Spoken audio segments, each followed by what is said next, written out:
I'm going to give you some Bible knowledge because I think a lot of people confuse about spirits and confuse about demons and Satan. Let me educate you, the simple mind. You think that you're being possessed by evil spirits? The question is this: do Christians have the authority to rebuke the devil?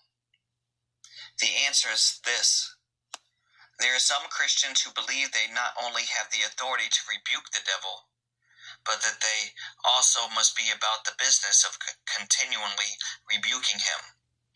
There is no biblical basis for such a belief. Satan, unlike God, is not omnipresent.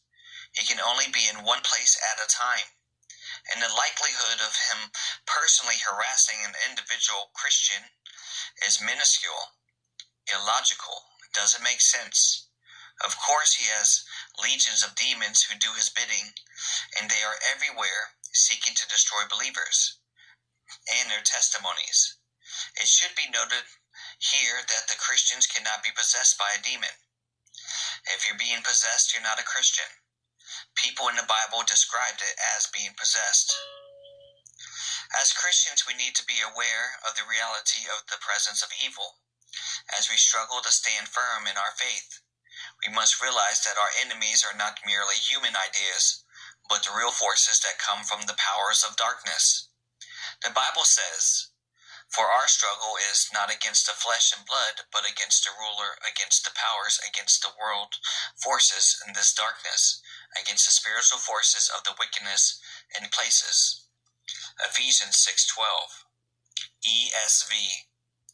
"For we do not wrestle against flesh and blood, but against the rulers, against the authorities, against the cosmic powers over the presence of darkness, against the spiritual forces of evil in the heavenly places." Clearly, God has allowed Satan a significant amount of power and influence over the earth, at least for now, and always within God's sovereign control. The Bible tells us that Satan prowls around like a lion, searching the prey, looking for victims to devour. Satan is the power at work in the hearts of those who refuse to obey God. Anyone who is not under the control of sovereign of God is under the control of the devil.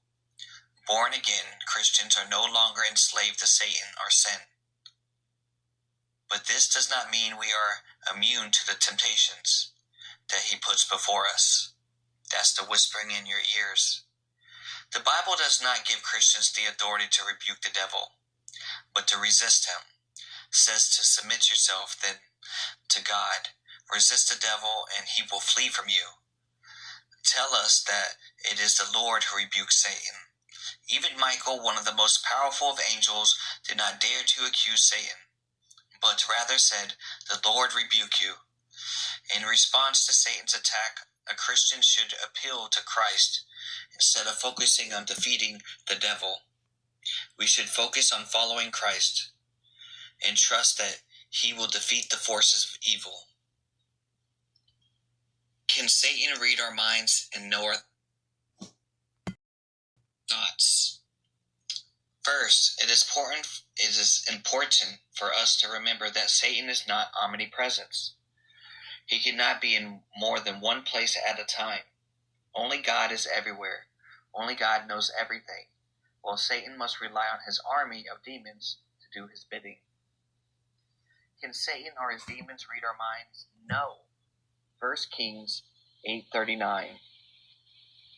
"Then hear in the heavenlies your dwelling place, and forgive the acts of the render to each whose heart you know according to all his ways. For you only, know the hearts of the children of mankind." ESV.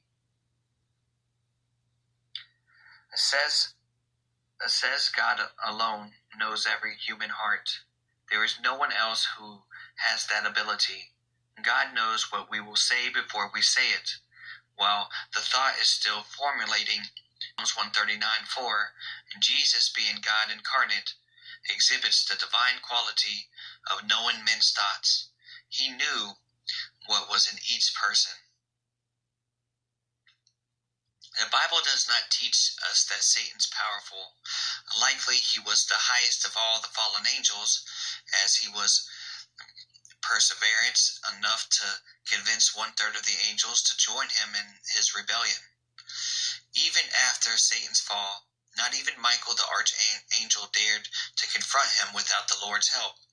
Satan is the ruler of the kingdom of air, the spirit who is now at work in those who are disobedient. However, Satan's power has its limit, and reading our minds seems to be beyond his ability. He's not hanging out with you. For him to waste his time with you, it doesn't make sense. He's in the big government offices. He's in the White Houses. He's dealing with the big issues. Is he sitting down watching? No, of course not. He's involved in everything because he wants to destroy everything and make it worse and worse and worse. The Antichrist.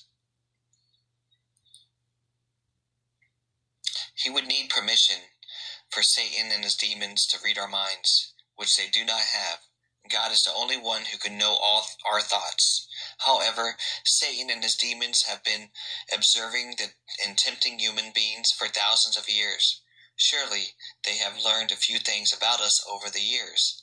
Even without the ability to know our thoughts, they can make a well-educated guess as to what we are thinking and then attempt to use that as their advantage.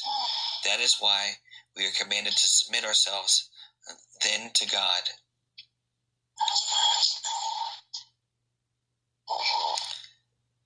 Before we are able to resist the devil. Submit yourself therefore to God, resist the devil, and he will flee from you.